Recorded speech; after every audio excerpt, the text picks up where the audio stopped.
Good morning, happy Monday, and welcome to the Pitch Strike Chronicles. I'm Uncle Tass. I'm here with Rob, and fashionably late is Donald. How's everybody doing? How was everybody's weekend? Um, it's been slow moving on the Yankees end, and not that it's slow moving by lack of effort. It's you're not seeing a lot of motions right now because they're not willing to overpay. We saw that Neris is now off the market. And it leads to wonder: are the Yankees just ready to settle on Clay Holmes being our closer, and plugging in a couple of other guys if Holmes needs that day of rest? Does it fall on Marinaccio? Do they pivot like Jonathan wants? Do they pivot to Luis Heel? It makes you wonder: are the Yankees just going to figure this out in house until the trade market, or are they still going to try to make a trade? There's a lot of variations that could still happen, but it really, to me, it looks like they're leaning more towards Clay Holmes. We're going to give him the nod. He wasn't great. He didn't make us feel comfortable when he was in the games, but more often than not, he did get the job done. With the help of a strong defense, which we do have, and a potent offense that would limit the need for a closer if you have three or more runs going into the ninth. Guys, what do you guys think? I think they're not going to overspend for a bullpen arm because they don't need to. They had their bullpen was the best in baseball last year, despite the overuse and the fact that they kind of stumbled a little bit towards the end. I would hope with the better rotation this year that we don't have to see that happen. They have several in-house guys, like you mentioned, that could step in. I really like Edgar Barclay. I can't forget about De Los Santos, who no one's really talking about anymore. He's got filthy stuff. The Yankees can turn him into a legitimate weapon. I like what we have in-house. I wouldn't mind adding one more arm. I prefer another lefty. So if they want to reunite with Wandy, that'd be fantastic. If they want to go cheaper and bring back Middleton, who wouldn't cost you too much. The thing is, you're seeing this relief market the players are getting a lot more than you expect. Like Neris getting 9 million that's a pretty good number for him. But Stevenson got 11 million. Robertson got 10.5, and he's like 38 years old. So none of these guys outside of Josh Hader, who got 19 million a year, were really closers. Clay Holmes is better than Neris as a closer. Neris is more of a setup guy. So unless they go in the trade route and maybe they convince Pittsburgh to move Bednar, which I don't see happening, or is Clase actually available? I don't think he is at this point. I don't think there's a closer out there that's available that's going to be better than what Holmes has been the last 2 years. Now, has Holmes been perfect? Absolutely not. He's had those 2-week stretches where he's looked like a Aroldis Chapman out there. But if you're comparing him to who has signed so far, outside of Hader, he's better as a closer than Neris. He's better as a because Stevenson hasn't closed before, so he's obviously not as good. Or Holmes is better than Stevenson. Maybe Robertson, but would people really want to give 39-year-old David Robertson, or however old he is, $11 million a year? Even Ottavino got 4.5, and he wasn't necessarily that good last year. So this bullpen market's interesting. The Yankees don't have too much more to spend, and that's the one part of the team that they don't really have to overspend on because they're so good at developing bullpen arms. So for now, I'm okay with it. But if they can find a way to make a trade happen for a guy like Bednar or something, that'd be fantastic. I won't be opposed to it, but I don't think that going with Holmes right now is the worst case scenario, especially considering what's available out there. And the fact that the only closer on the market got almost 20 million a year, Yankees ain't doing that again. They went down that road with Chapman and it blew up in their face. So I think they just stick with what they have, and you might see a small move here or there, like minor league signings or a reunion with Wandy or Middleton. That'll give you a take on. My feelings are clear on Holmes. I don't like him. I don't like him as a closer. Yeah. I like him as a bullpen arm. I think his sinker plays well at the stadium, especially. But I've seen all too often on the road or on times where his sinker ain't sinking that he gets blown up, and I don't know why we keep repeating this. Like, we've seen this story before. We've seen it multiple times now. He implodes. He just does. And often he gets lucky. He puts a lot of people he puts a lot of traffic on the bases. And it's a strain and it's a concern. I agree with people like what Damien says here. Unfortunately, Holmes doesn't have the mentality to be the closer. I agree. I would love Bednar. What would Bednar cost? I have no idea, but I just don't like him as a closer. Yeah, and if he don't like him, makes me nervous. Yeah, it's just listen. No, I know we're spoiled because of Mariano Rivera. I know we were spoiled because of that. Yep. And I know that the market isn't great this year for closers. I'm comfortable with that, but at least Neres could give you another option. I want another option. And I don't know if there's another option looking at our current bullpen as constituted that can walk in and be a closer that comfortably to at least give home some competition. I'm not seeing that right now. So I think it's a wasted opportunity. If you're going to go all in, you got to upgrade the areas that need serious upgrading. So instead of looking at Matt Chapman at third base, we're fine at third base, right? Let's look at closer. Because if you put Holmes in a setup role, it takes a lot of pressure off him. And it takes a lot of pressure off us, because then at least we know that we'll have someone that can do the job in the ninth inning. And it would actually shorten the game. Imagine if you had Holmes in the eighth inning and he's cooking. It shortens the game. Yeah. So that's what I would prioritize. And that's why I would have given Neres the deal. I would have given Neres that $9 million, even though I know it costs us $18 million because the threshold, but I still would have given him that contract, get him in there, and at least give us some competition as a closer, because I'm not sure who's out there now. I'm looking at these options, and none of them strike me as an option to be a closer, or could at least have competition to be a closer. I don't think Wandy Peralta is that guy. So I'm quite disappointed that we weren't more aggressive at the upper end bullpen arms, unless there's someone that we don't know yet in the system, or maybe Luis Gil just goes absolutely off in spring and just blows us away.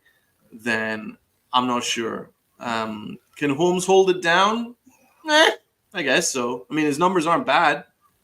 Mid-3 ERA is okay, but I mean, the eye test tells you everything, man. Like, if you move away from like the stats and stuff, you just look at the eye test. He concerns me. He's a constant worry whenever he comes on, because you can tell within the first. It's very much like Aroldis Chapman. It's like when he comes on, you could tell within the first 5 pitches that he throws whether he's going to completely blow this game, or whether he's going to scrape by, or whether he's going to lock it down. Because there's only 3 options, right? And you can tell within 5 pitches. I don't like that. You need to have someone that, if they aren't completely cooking, that they can find a way of getting the 3 outs that you need. So I'm just talking about going all in. If we're going all in, then we need to correct the areas that are a little bit of a question mark. Holmes is not a total liability. I know I'm talking quite negatively about him, but I know he's not a total negativity because he's a very good arm. He's got a very good sinker. I don't deny that. He's got an elite sinker. I'm just talking about, if you're trying to win a World Series, is he someone that you want in the 9th inning in a Game 7 of a World Series in a 1-run game, or with a runner on first base and you need to, we're up against it, let's get someone on? Is he that person? If any of you in that chat believe that he is that person, then Honestly, please convince me because I don't see it. And if that is the case, then why is he your closer? You should always have that mentality, right? I'll need a closer. Who do I want in the ninth inning of a Game 7 in a World Series? That should be the expectations because we are the Yankees. That's the expectations that we need. And then if Holmes is not that guy, we'll find that guy, whether in the trade market or in free agency. Yeah. Speaking of, the chat and being all in, thank you everybody for all the comments that are coming into the chat. You guys are the best. If you haven't already, hit that like button. If you're new to the chat, hit that sub button. Throw a one down in the chat so we can welcome you properly. Share this video out. Let's get to some of the comments from these guys, right? So early on, when we were starting to go around, right? Sean throws the chat in. What's going on, Sean? He goes, I like the Yankees have been aggressive, but not recklessly overpaying, especially with being over the threshold. Now, that's something that we have been giving a lot of credit to with the Yankees. They're not making moves out of panic. And they're not overpaying for subpar talent or players that just do not fit the bill. And are not going to did you want to overpay for Neris where Holmes had better closing numbers than Neris did? But because it's not Holmes, everybody wanted him.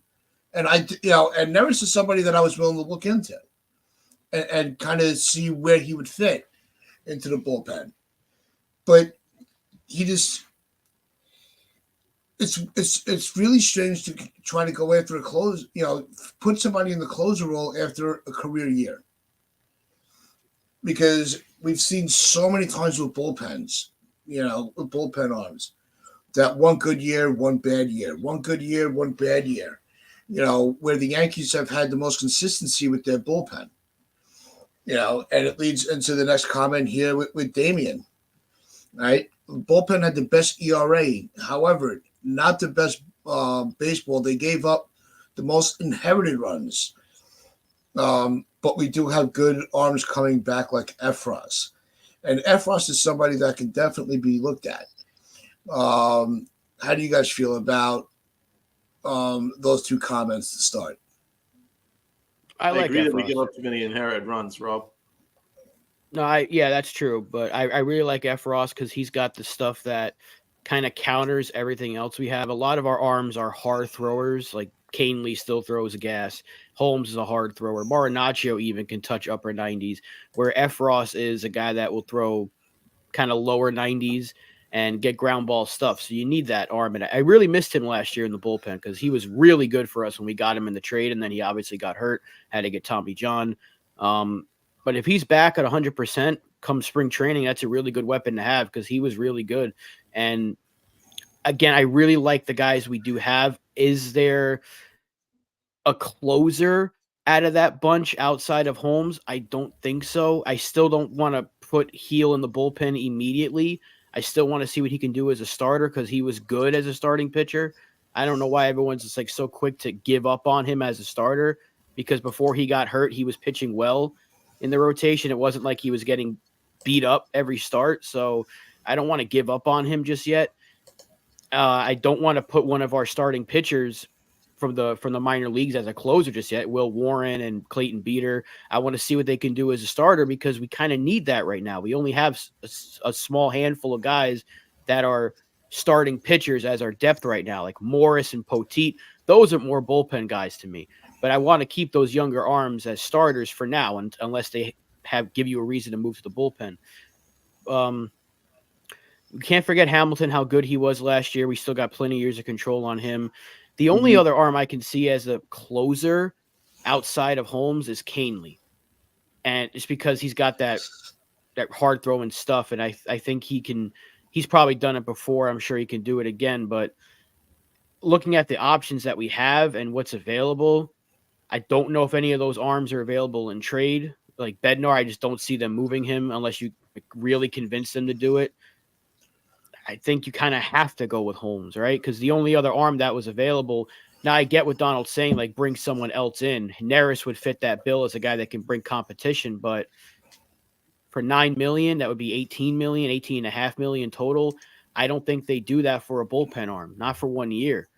So it puts them in a tough spot because they've already passed the threshold. They've added what they needed to add. So now if they get a bullpen arm, it's not going to be a $9 million guy. I'd be kind of surprised if they do spend over $5 million for a bullpen arm right now. So if there's someone like that costs you cheap in the trade market, then you might go that route. But who is it? Who is that guy? You'd have to look around the major leagues and see who is available from the bullpen of a team. Crochet? Do you try to convince the White Sox to move him? That might be an option, but again, does he have closing experience? I don't really know. I got to go look that up. My question is, ninth inning, Game 7 World Series, do you trust them, Rob? No. Probably not. Uncle Taz. No, I don't. No, so we need a closer. It's just that's it. It really doesn't need to get. No, I'm not saying we don't need. I'm not saying we don't need a closer, but who's out? What's the option right now?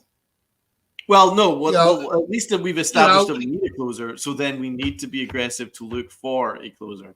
But I agree that the market isn't great for that. Yeah. I agree with that, and I'm not crying over not getting Hader, for instance. It's not that. I'm just saying it's a need. It is a need.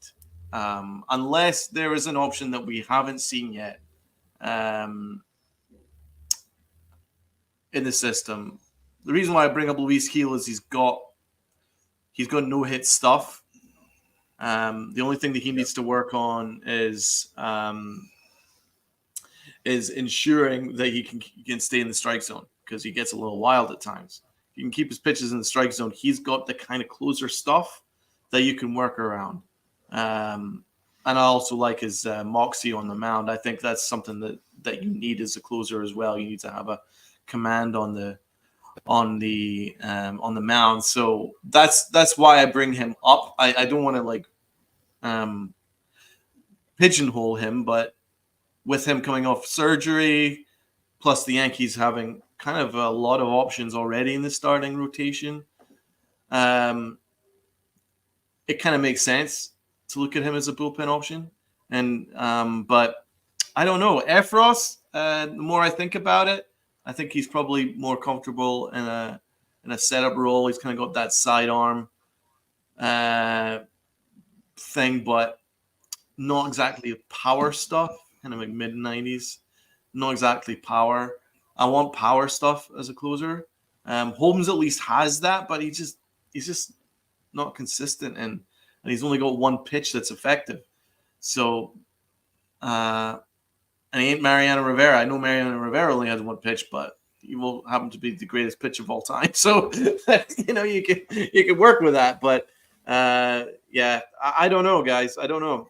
I'm hoping there's another option, or I'm hoping that there's someone that we're not aware of, because, hey, none of us saw Ian Hamilton last year. So, hey, the Yankees are good at this stuff, so we'll wait and see. But I would like a closer, and at bare minimum, someone that can add some competition for Clay Holmes. Because, by the way, I guarantee you one thing: Clay Holmes will implode. He will implode. Yeah. And the Yankees and then we're going to be, at some point this season, going to be like, well, who's going to step in? Yeah. That's why I really like De Los Santos, and I'm not ready to be like it all is lost on the bullpen, because somebody from that group of minor league signings is going to have a fantastic spring. You can almost put money on that. It happens every year, whether it's Nick Birdie or Dwayne Underwood or Edgar Barclay, who's one of our own guys, not a minor league signing, or De Los Santos. Like, there's so many options that they have that are like minor league signings, or going to be spring training invitees that are going to end up just like Hamilton and Cordero did last year, force their way on the team. It happens every year. So De Los Santos is a guy that has closer stuff to me. His stuff is filthy, and he was actually pretty solid last year. And I'm thinking if he had waited, he probably could have gotten a few $1 million. Instead, they got him to a minor league deal, I think. So the Yankees may have had an absolute steal very early in the offseason. I understand the frustration with Holmes, because it's like he's either really good and unhittable or he's terrible. He doesn't find that in between. If he had that in between, I don't think any of us would be too opposed right now. So I'm not saying we don't need a closer. My whole point is there isn't one out there. You know, the only one that was out there was Hader, and and again, thank God they didn't give that man $19 million. Thank God they didn't do that. And so again, until they find that arm, I think we kind of just have to live with it and hope that one of these other arms does step up and gives them a reason to say, all right, Clay Holmes, when he eventually does hit that wall that he will hit, it happens every year with him. Hopefully it's someone else that can step up that's pitching really well. Maybe it's Marinaccio again, because he was really good a couple of years ago. Maybe it is Canely. Maybe it is De Los Santos. Maybe it is F. Ross. Maybe they do go the route with Luis Gil as a bullpen arm. So until I'm just going to wait and see. And I want to wait and see what they do, if they make another signing or not, because there's too many rumors swirling around with offense for some reason that the Yankees are interested in that they don't really need right now.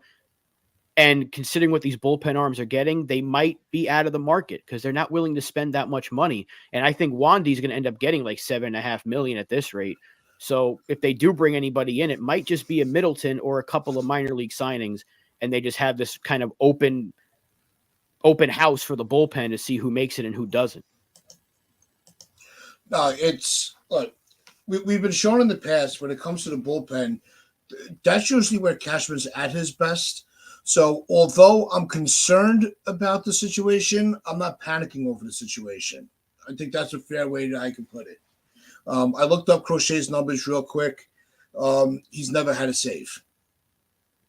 So he's only pitched in 73 innings. And he's got a career 2.71 ERA. So he's more of your 7th, 8th inning type of pitcher than your closer. Because it shows here, according to Baseball Reference, he has no saves. So I have to believe he's never closed. So I don't know if Crochet remains to be an option. But I think every option needs to be evaluated. You know, every avenue should be explored. Because one of the things that we kept saying after the Soto deal and after Yamamoto fell through, the Yankees still need to work on their pitching staff. We still needed another closer or two, another starter or two, and we needed a closer. I don't think that's changed for anybody. I think the way the market is right now is the focus on who fits that role needs to pivot slightly until proven otherwise. I think that it's going to have to be through a trade because we have a very, very clogged 40-man. There's a lot of people without a position, and that's going to lead us into the Bellinger discussion. Right? I agree with that. See, Donald and I agree again, so it's all good. Yeah, guys, it's just you look at our previous options. We had Andrew Miller. We had Britton before he got hurt and then struggled. Britton was good. Great closer for the Orioles and pretty good for us in his first year. Andrew Miller was absolutely incredible. I really wish we didn't trade him, being honest. Aroldis Chapman, when he first got here, was great. So we've had a ton of options. And then we're not even talking about David Robertson, who you could always rely on. Really good arm. Very reliable and still reliable to this day. You know, you have those guys. You had Otto Vito when he first came here, before he struggled. He had some elite stuff, and he's still pretty effective to this day, to some extent. So we've had a lot of options. It just seems that I look at our current bullpen and I'm not blown away by any of them. None of them are bad at all. They're all solid. It's just they don't excite me. They're not like, right, we're fine. You know what I mean? It's just that's why I wanted I wanted an arm that had some elite stuff that you could work with. I'm not sure what we have. I hope we bring back Wandy because I think he's one of those guys. F. Ross could be one of those guys. He certainly has the makeup and he's got the stuff. But again, it's kind of up in the air. So I'm not sure, guys. I'm not sure. It is a concern. I am going to be honest. It is a concern. But I'd be less concerned if we got a Blake Snell, for instance. Then I wouldn't worry about the bullpen. Frankly, I wouldn't even worry about Clay Holmes. If you got Blake Snell, then we're assured that we're going to get pretty much 5 guys that are going to put in 6 quality innings, and then you can work around that. We've got a bullpen that can easily work around that. So if I'm the Yankees, I'd be looking at this going, right, we either bring in another starter where it takes the pressure off the bullpen so we don't necessarily need to worry too much about closer and our bullpen arms, or we are aggressive and we make a trade for an elite setup man that has closer potential around the league. And then they clear up that space on that 40-man that Uncle Taz is talking about. That's the way I'd approach it. Yeah. Real quick, I want to get to a lot of the comments in here, but Sunil, Caputo, you guys gotta knock it off. Yeah, calm down. Honestly, it's ridiculous. Caputo needs to calm down. We've come close. We've come close, but we've never muted or blocked anybody. Let's don't start it going into this off through this off season. Look, everybody has an opinion. Some are somewhat positive, some are negative, but they're right to their opinion. So let's respect their opinions and respect each other. Otherwise, there will be mutes and blocks involved. So don't force our hand on that, please. So Damien's comment here, I think, really ties into where it's going to come, where it's all going to boil down to, and that's the manager. Can Boone get the starting rotation from Cashman that will eat up enough innings to take the pressure off of the bullpen? Because, like I said at the start of the offseason, that was the problem. We didn't have a healthy rotation. We didn't have a consistent rotation, and they were constantly going into they were being taken out by the 6th inning, and they had to eat a lot of. Unless you were Garrett Cole, nobody was going deep into a game, and it really wore down our bullpen because you saw how good the bullpen was in the first half of the season, and then imploded the second half. Because Boone didn't have the ability to manage the bullpen properly. So with the proper rotation, say they do add another Snell. Snell's not an innings eater, but it's still a reliable arm where you're not putting question marks on anybody. Because you have to have a successful season this year with so many question marks that's going to follow into next offseason. Big example would be Soto. You don't want to fall flat on your face and then go, hey, stay here. So Boone's got a lot to worry about. Yeah, his bullpen management's always been the issue. And again, last year you don't want to give him a pass necessarily, but you understand why he had to go to the bullpen so often because the rotation stunk. Outside of Garrett Cole, Nestor Cortez couldn't give you 5 innings because he would implode after the 4th. Or 3rd turn through the order. Clark Schmidt for the first month was unusable.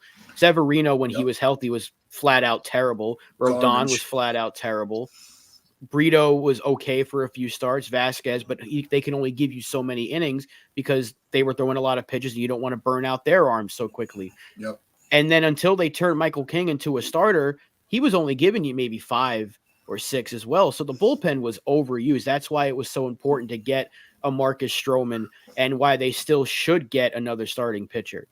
I would still love for them to get Blake Snell if they could. I just don't see them paying the money for it unless something unexpected falls into their laps and they're able to clear some money with the Gleyber Torres trade, or maybe even at this point, do they flip Verdugo? I don't see that happening, but maybe they get Snell. Maybe they make a trade that they still have, like NFE's been saying in the comments, they still have a lot of guys not over the 40-man limit, but it's like you said, a bloated roster in terms of we have so much that we can move to get another starting pitcher. So that's why I kind of want to, at least for now, just kind of relax a little bit because they can still pull off a trade. Maybe if Seattle can't get Dylan Cease because they're interested in him and the asking price is ridiculous, maybe they're able to make a trade with the Yankees because they have starting pitching. They have bullpen arms.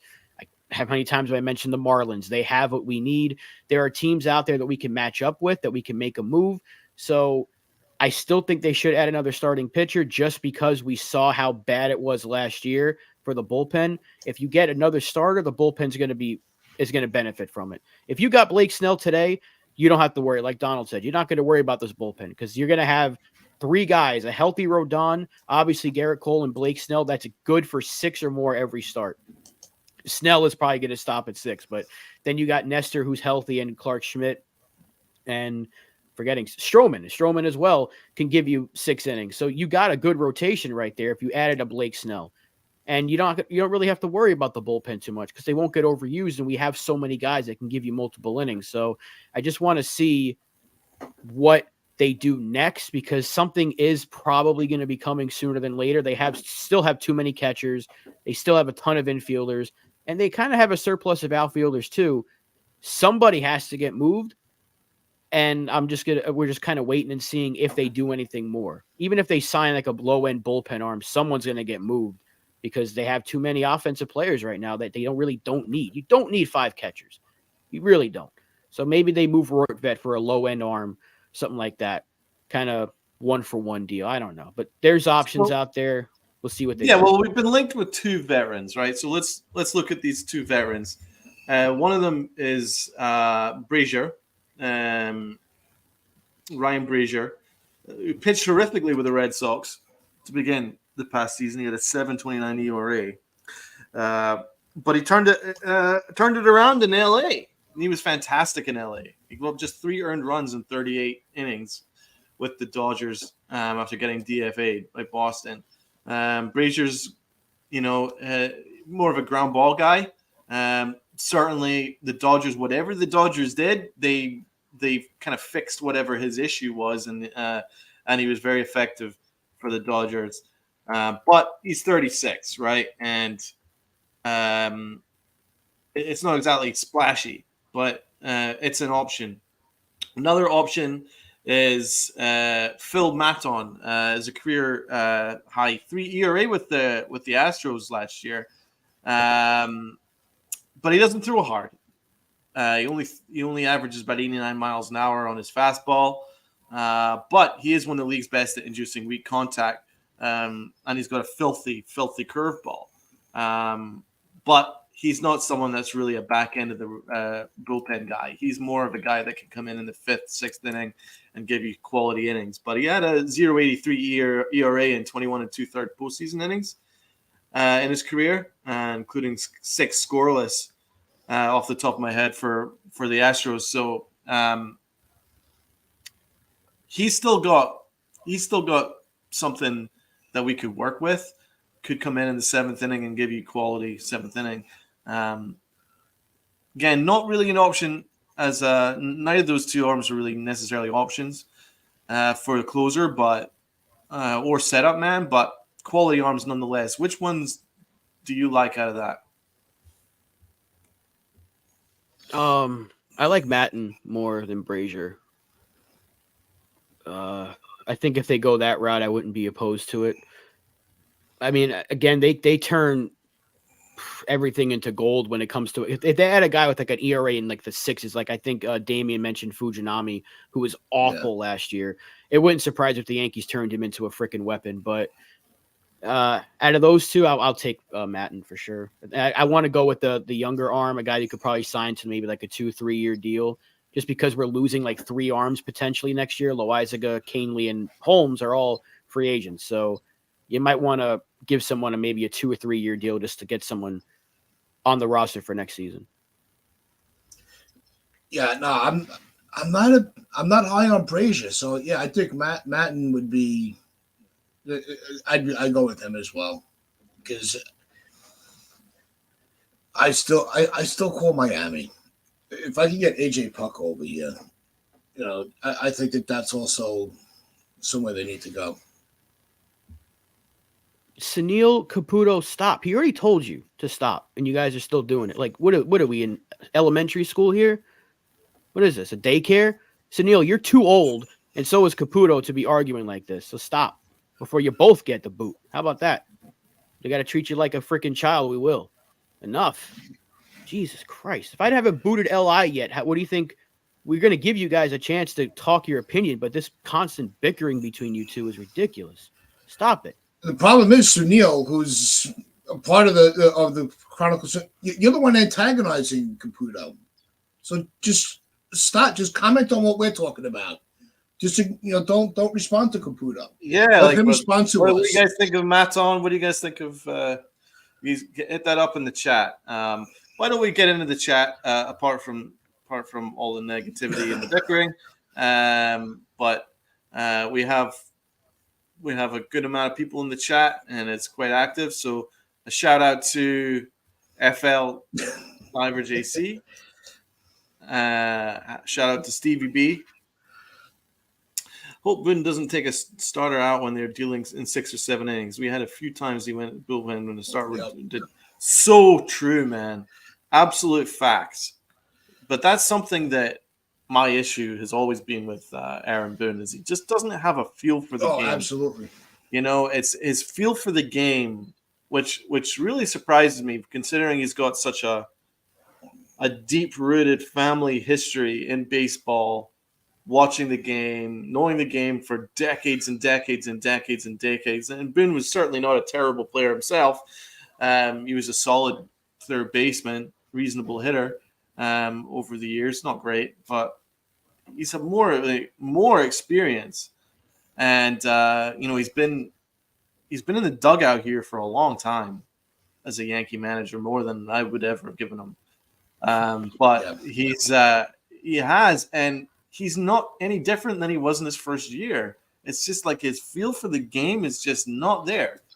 Like whatever he does behind the scenes may be great, but that none of which we're aware of or privy to. But but what I'm saying is there must be something that he's doing, which is good because a lot of the guys love playing for him, right? So I'll give him credit for that. But let's be honest, his feel for the game is poor. It's really poor. And we've seen in a number of occasions where he just makes the wrong move, where he pulls the starter out too early or too late, or he just doesn't trust Garrett Cole in the playoffs and takes him out. Where, these are some things that are just like, I hate to say it, but well, I do hate to say it, but sackable offenses, because these are just generally, it's kind of like 101 in terms of baseball management. Yeah. Feel for the game. And I know that there's the whole analytics thing, and I know you have to answer to Brian Cashman and Mike Fishman if a move that you make out of your gut doesn't work. But, I don't think any fan here would complain if you say, for instance, trusted Garrett Cole that one extra inning, or an example similar to that. If a guy's dealing, let him deal. Don't mess around with it too much. We already saw with the Rays. Remember when they pulled Blake Snell too early? Yep. So you can't just fall back on the analytics, man. You got to trust your gut. So Stevie B, you are spot on. What else have we got going on here? Sunil. FJ. DC Steels. FJ, yeah. Yeah, he thinks we should take a better look at Brazier with his AL East experience. Okay. He was okay with the Red Sox when he pitched with them. That's where I remember him.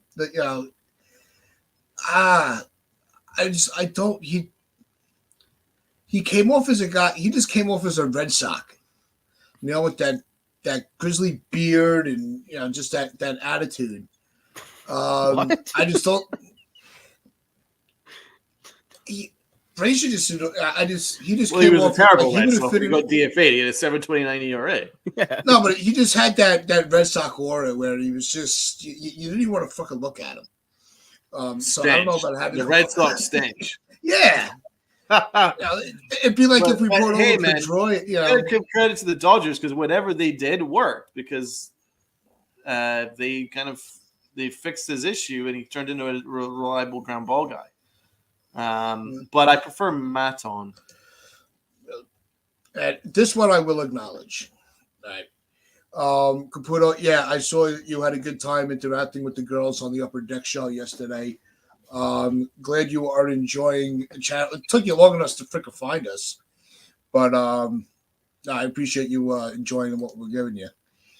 So we have Verdugo. Actually, says I had hesitation. I had hesitation with Verdugo, but you know what? I'm in. So who knows? Maybe if Brazier comes over and he pitches well, who knows? Yeah, it's you got to prove it to me first. No player had the Red Sox aura more, if you want to call it that, than Damon when we got him. Like he looked like a caveman. And once he shaved and he played well for us throughout his entire career with us, nobody cared that he was a Boston Red Sox, that he actually kicked our ass in 2004 to help them come back. How many times? What is it? He had like 2 grand slams in that comeback during 2004. So nobody cared about that once he started raking for the Yankees. And he was a big part of the 2009 championship. Nobody gave a shit that he played for Boston after that. So I don't care if you played for Boston. I don't care if you played for Houston, because Phil Maton was a former Astro. If he can help us win, come here. If you want to bring him into the Yankees and help us win. That's all I ask. I don't really care. I could care less if Verdugo was a Red Sox. He's a guy that we need. Doubles hitter, low strikeout rate, contact guy. Everyone's asking for, we need contact bats. We need contact bats. We get a contact bat, and they're complaining that he played for the Red Sox. I don't get it. Like, pick a side. We want the contact bat, but we don't want the Red Sox. Well, then you're not going to get a lot of players then if you don't like the fact that he played for a team you don't like. Because guess what? There's a lot of former Astros out there, a lot of former Mets, former Red Sox that we could use on this team. So I'm just saying, the Red Sox aura thing, I don't know. I get what you're saying because the Red Sox don't have the facial hair policy, but maybe the Yankees should get rid of that too. At least have a relaxed policy. I don't know. I'm just saying, like, it's ridiculous. To me, it's a little ridiculous. I understand what you're saying. I understand. It's a rival's a rival, you know. And then while they're still attached to that, then they're just another rival. Artie throws in a comment here, and this is a good time to kind of start to pivot a little bit. Another topic has been the bullpen, but what's with the renewed hype with Cody Bellinger? Donald, you were mentioned this morning in our private chat that Jason from 161. If you're not following Jason from 161, I highly suggest you do so. He put out a video about, and it came over to his live stream, the notification that the Yankees have renewed interest and are really looking into Cody Bellinger. Now, what do you think about that? Do you think that's legit? Do you think it's necessary that the Yankees do it? And what do you think that it would, what do you do with the outfield alignment from, if they do get him? Yeah, I mean, this might need a real episode to try and work this out, but I don't see it. I just don't see an outfield fit. I mean, where's he going to play? I mean, you've got Stanton as a DH. You've got Verdugo and Grisham. And then you've got Judge and Soto. And then you've got Dominguez due back mid to late summer. And then we're not even talking about Spencer Jones, who Mazza had a really good article talking about how Spencer Jones, if they did the right work with him behind the scenes, they could make him into a kind of a Bellinger type that can play center field and first base, taking away necessarily the need to go and acquire a Bellinger. Had we acquired Bellinger prior to acquiring Francis Verdugo, then great. But that's not the case. We're kind of set. I don't see the fit. Rizzo's our first baseman.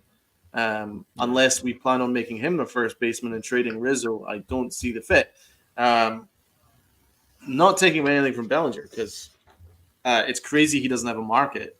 He's a fantastic hitter, and he would make our team better. Just don't see the fit. But Mark Feinsand is one of our more reliable guys. I mean, this is a guy that's been on MLB.com, that's been a Yankee insider for a while. So he's obviously not coming out. He's not coming up with this thin air. There's obviously something. I just don't. I'm looking at this roster. I don't see a fit here.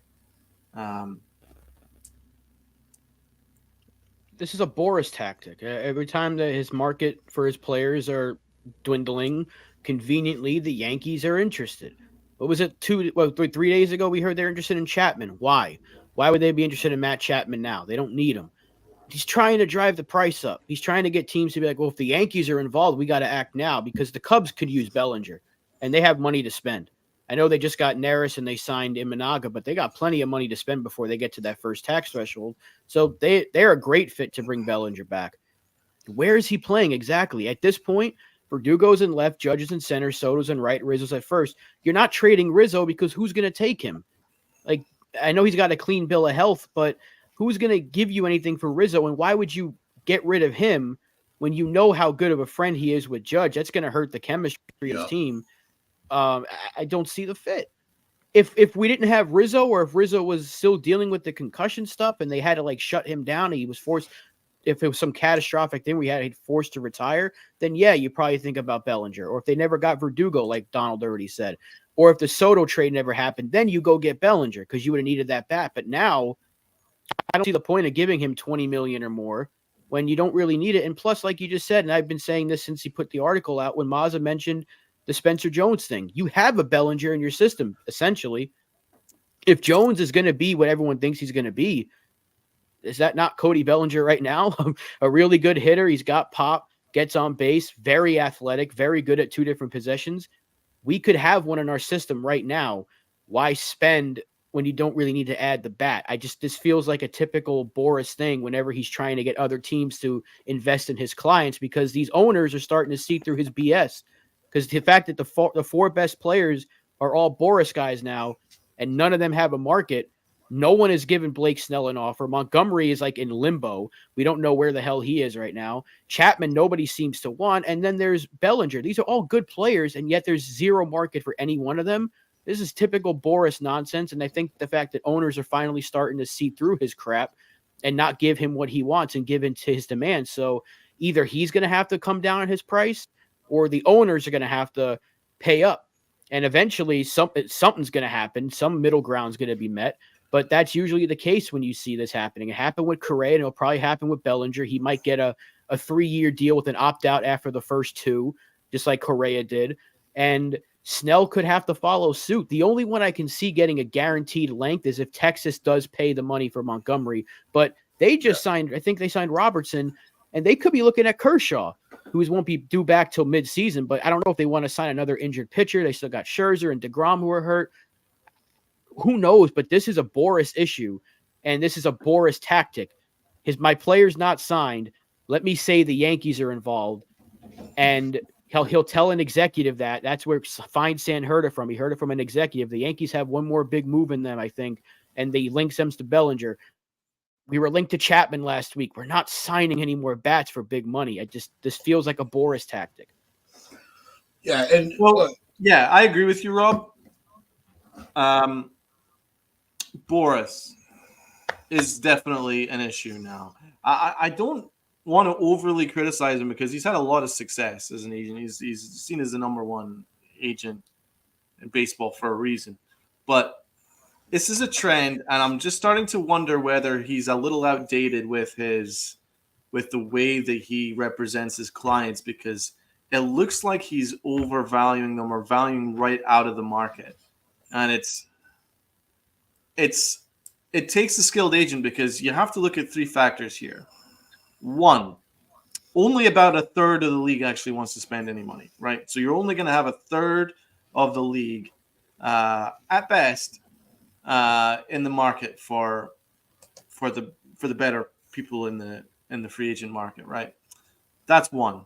2, I do think that the Ohtani and Yamamoto contracts have kind of blown in at the stratosphere, the pitching market. Because why wouldn't you want to pay Blake Snell similar, considering Blake Snell has won 2 Cy Youngs and has been such a great starter over his career, and that you know that he is a very good starter. So then, of course, you would want to value him highly. But then you also have to look at the fact that only a third of the league actually wants to spend any money. right? There isn't that kind of money going around these days. Even the Yankees are looking at their bottom line. So the old tactic and old strategy of let's throw the Yankees involved to make it look like the Yankees are involved, whether they are or not, to up my client's value is outdated because the Yankees have shown for a while now that they very much are focused on the bottom line. They still spend. Don't get me wrong, aggressively, and they still have the highest payroll, but probably not as much as they even could. So they very much are focused on the bottom line. So throwing the Yankees name into it is an old, outdated strategy. So you also look at the way that he has represented Blake Snell. I think he's misrepresented him. The Yankees put together as good a contract as he's going to get. I almost guarantee it. I will be shocked if anyone tops the offer that we put in. Now, 25 mil per year is, I think you could probably up that, right? But 6 years for a 31-year-old, that's as good as it's going to get, man. Right? Especially when you look at the rest of them. The teams aren't even that aggressive with Blake Snell. We are the only team that put an offer on the table for Blake Snell. Yep. Right?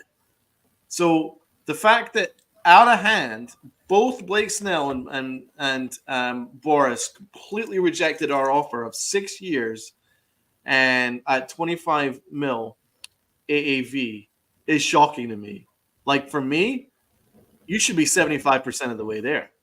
Now you could then sit down and go, right, we're there with the length. Give me 27 AAV, and it's a done deal. Something like that.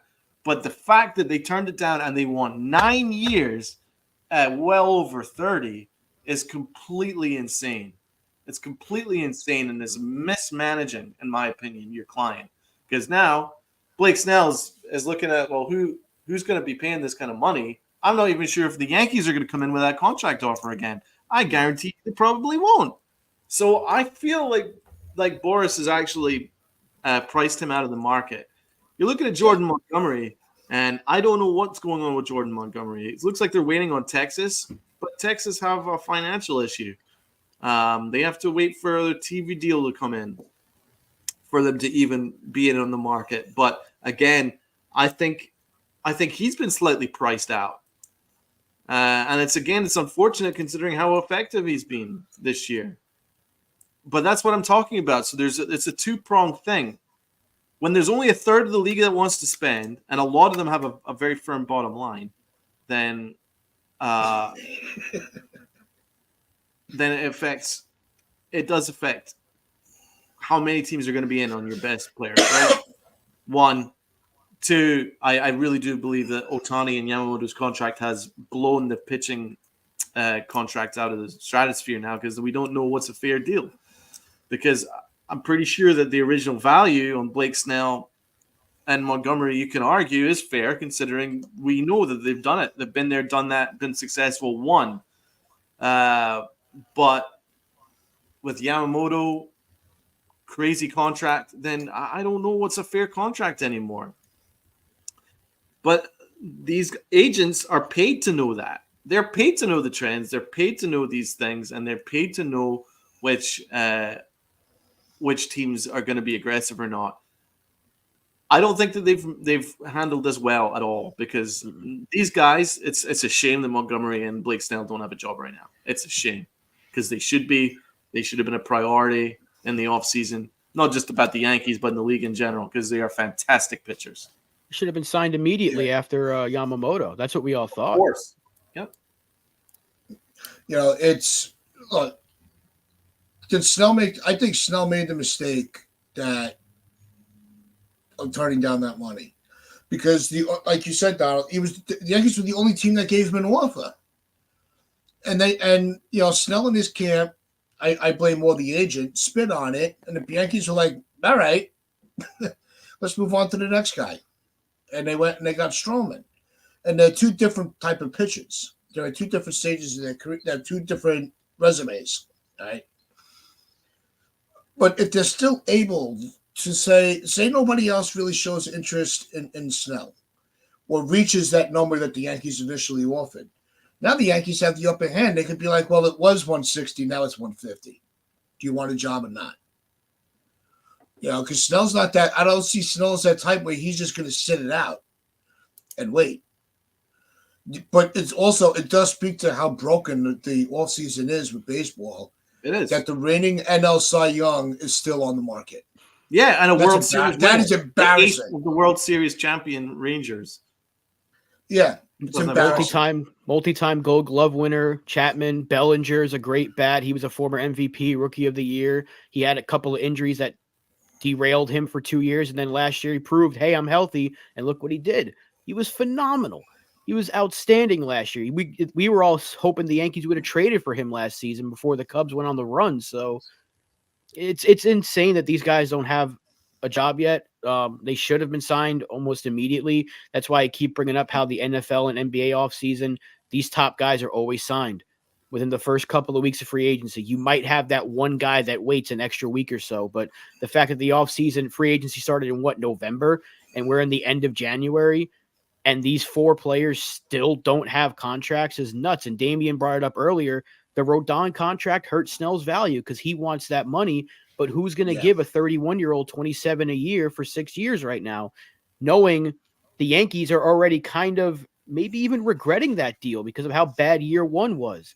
Obviously, a lot can happen. I think he's going to be a lot better, but you saw how catastrophic year 1 was, and now everyone's like, the Yankees might have to pay a lot of money for a pitcher again because of Rodon. Do other teams want to make that same potentially mistake? Do they want to go down that route for a guy that's over 30 that has had a couple of injuries and doesn't necessarily have that workhorse stuff? He's not a guy that's going to give you 150, 160, 170 or more every year. He's only had 180 twice, and conveniently he won the Cy Young both of those years. So, but there's a lot of in between that teams are probably weary of. So he might not get a deal better than 150. If he does, it'd probably be a team like the Angels that maybe give him a little bit more. Maybe they do give him 27 because they desperately need pitching and they're still trying to compete, trying to replace Ohtani somehow. Or maybe it's the Giants. Maybe Seattle gets involved if they move one of these younger arms to clear that log jam in the rotation. So there's plenty of opportunities for teams to sign him, but nobody's doing it. And that's the crazy thing. Nobody wants him. And why wouldn't you want him? Like, that's nuts to me. So it goes back to the agent.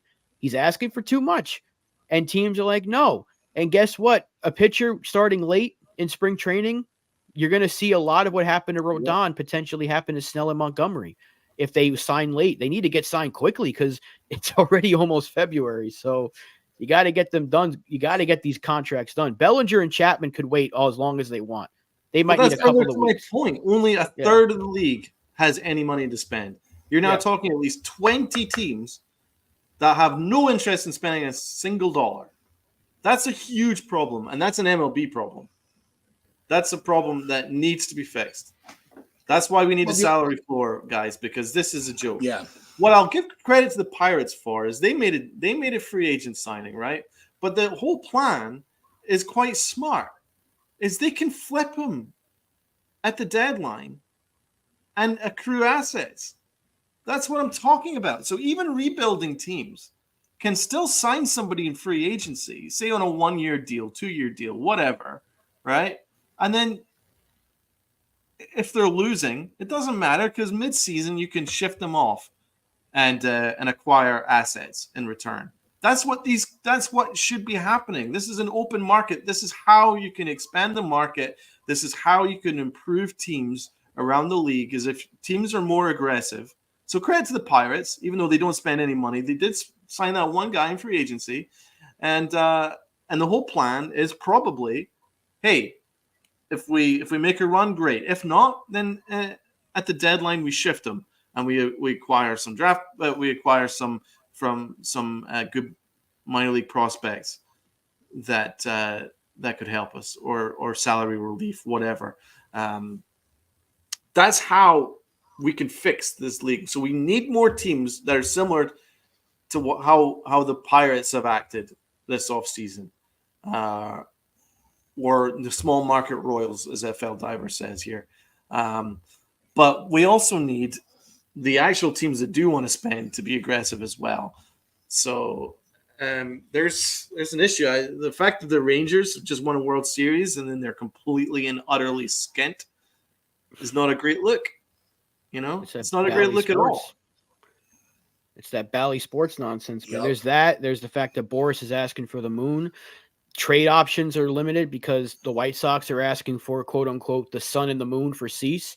The price for Bieber's high. The price for Burns would be astronomical, and they don't want to move him because they can easily compete. I've been saying that in that terrible, well, not terrible, but that open Central. The AL Central is an absolute open house for anybody. So, again, the fact that but it's just, again, Montgomery is that innings eater. He's been a reliable guy every year that he's healthy, and nobody wants him. Like, he's a good pitcher. He's a solid pitcher. He's not a number 2 in my opinion, but he's got the stuff to be, and he's going to give any team that signs him a reliable arm that has a World Series ring under his belt now. So nobody wants this guy. Blake Snell's got 2 Cy Youngs. He joins a very limited list of people that have done that. Nobody wants him. Cody Bellinger, MVP, Rookie of the Year, Comeback Player of the Year, I believe, last season. Nobody wants him. Matt Chapman, multiple-time Gold Glove. I know his bat's been on the decline, but still a serviceable offensive player, and he can't get a 4 or 5 year deal. He turned down, I think, $100 million from the Toronto. I'm sure he's regretting that now, but you tell me nobody wants these guys? Who is the common denominator in all of this? It's the goddamn agent. So, and Jonathan brought it up earlier. They need a salary floor, because then you would have seen these guys signed by now. If there was a salary floor and you force some teams to have a certain amount of payroll every year, you probably would have seen some out of the blue team take Montgomery. Like Li brought it up earlier, the Nationals. That was his hot take, and we chuckled. But maybe if they had a salary it's floor, not out of the realm. Yeah, they would have had to make that move just to be like, hey, we need to add salary somewhere, or maybe some team that you didn't expect to happen would make that move. But the fact that there's really no consequence for not spending, and there's only a consequence for spending too much. Some teams are like, oh, we're not going to win this year. We don't have to spend. And the fact there's only like a handful of teams that can afford these guys right now. Guess what? Your market's very limited. One of those teams is the Yankees. They don't really need to sign anybody else out of that group. I mean, I would take Snell in a heartbeat, but they don't really have to pay $60 million total with the tax to get him when they can go trade for a serviceable arm. So your options are very limited if they're these free agents. And that's what the case is when you have an agent like Boris. But it's like if you're shifting a house, like when you sell a house, if you only go one bidder, you can't play crazy hardball and take them completely out of the bidding, because then no one's going to buy your freaking house. If you want to shift a house, exactly, and you only get one offer, then you need to work with that one offer. So it's kind of crazy to me that they dismissed it out of hand, and so they kind of deserve. And I originally, when I read that, and I'm like, the Yankees have pivoted and moved on to Stroman, I was like, oh, for God's sake. But then I'm thinking about it. They're wise to do so, because 9 years is completely unacceptable. I mean, get real. Get real. If there's no other offer on the table, the Yankees make the only offer over the past month of open free agency. And it's not even a short-term deal. It's not even like a we're not really that interested deal. It's we are interested. Here's 6 years at 25 AAV. And they completely dismissed it out of hand, stuck up their nose and moved on. That's an L on their part. And I include Blake Snell in that, because I'm sure Boris would go to Blake Snell and say, are you interested in this offer? He would have said no. So it's an L all the way around, because you ain't going to get that offer again. I'm sure of it. Good luck getting that offer again. Or at most, you'll get the very max of that offer. But you're never going to – I don't think the Yankees are going to put that offer in again. So you're going to have to – it's really stupid. It is – yeah, that's the way it is. I mean, when I sold a house, I only got the one bid. I can't just go, right, you didn't meet my valuation. Goodbye. That's stupid. You go, right, okay, we're almost there. Let's work with it. And then you make a deal. But the fact that the Yankees 6 years, 150, and they're like, nah, go away. Well, fine, we'll move on. I mean, it was dumb on their part. It's an L, big L. it goes back to freaking Machado and Harper when they were holding out until teams finally broke. But these players that are out there still are not. Bellinger is not on the level of a Harper or a Machado. Cole got his money. Snell and Montgomery are not on Cole's level. But they think, well, they got it, so I can get it. It doesn't work that way. It really doesn't. That's not the way the world works. Not everybody's going to have the same value at their job, even if they're doing the same job. And what's sport? Unless it's not like there's it's not like there's a contract, like your union contract has where you make X amount per year, and every year you get an increase. Almost like with the teachers, they start and have a starting salary, and it goes up each year until they retire. It doesn't work that way with sports. This is your value, and it doesn't matter if you're the best or the worst.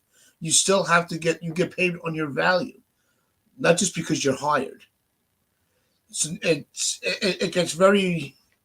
These players, they overvalue themselves, and the fault is on Boris. Boris is kind of like that poison of the ocean because he wants to because the more that he can get his players, the more goes in his pocket. Well, I think I'm worth this. Oh yeah, you're definitely. Oh, we can get you more than that, and he fills their heads up with bullshit, and that's why you have a World Series winning pitcher and a Cy Young pitcher still sitting on the freaking market. That's why you have an MVP, a Rookie of the Year, Comeback Player of the Year, still sitting on the market. Because it's going to be very interesting with Boris and Cashman trying to get an extension done for Soto because you got two of the most stubborn people in the world. Yep. That are going to be like... It's going to get... Oh, that's going to be ugly. But maybe this offseason could open his eyes, be like, I can't keep playing hardball because... I mean, look, 26-year-old Juan Soto is going to get offers from just about everybody in the league except for like two. And we know Oakland's going to be one of them, those bastards. But everyone's going to want Juan Soto. So the Yankees are going to have to – I'm still holding out hope that there's some like secret negotiation going on with them and that they're like trying to lock him up. Maybe every time it goes quiet, I'm like, maybe they're trying to extend Soto. That's what I keep saying to myself. And I'll keep saying it until I have a reason to not believe it. But I don't know. Every time it goes quiet, I think maybe they'll extend him. Maybe he'll get extended. He probably won't because he's going to get generational money as he should. He's a generational talent, but I don't know. This whole Boris thing's annoying. That's why I hate the fact that Soto's represented by him because we got to deal with that crackhead another year. And by the way, Caputo, I don't apologize. Thank you for that update. I was unaware of the Randall update. If the Knicks go good news on Randall, then I'm happy. Big Knick fan here, so that's good news. Thank you, man. Yeah, and I do think the Mets fans are delusional. I think they're being brought down to reality this offseason that their owner is not just going to go and just spend open his wallet and hand out blank checks. That's not going to happen. I think Cohen realized very quickly that the baseball world operates different than his outside businesses. It's not about that the King Cohen. It's just such bullshit. But we do have to get going. But we did appreciate everybody that was in the chat.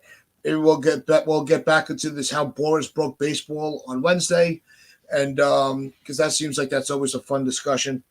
Because we all like to go after Boris for any reason we can. But we do appreciate everybody that was in the chat. You guys are the stars of the show. But as we always say, hit that like button, hit that sub button, share this out with your friends, your family, the strangers on the corner. And as we always say, wear your pinstripes of pride and play hard.